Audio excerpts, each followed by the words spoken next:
Hi guys, welcome back to a new episode of Tech It Simple. Today, in this video, I'm going to show you how you can deactivate your Threads account. Keep watching the video till the end to deactivate your Threads account. Firstly, go ahead and launch/open your Threads application. The homepage of Threads application will appear on the screen.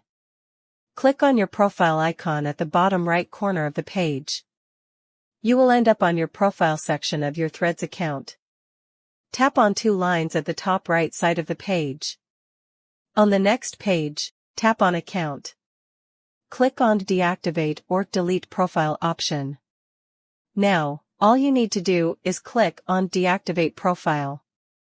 Confirm deactivating your account by tapping on Deactivate once again.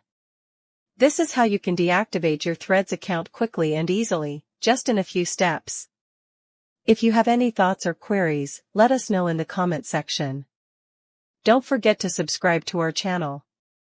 Also, press the notification bell icon so that YouTube will notify you whenever we post a new video. I hope this video was helpful.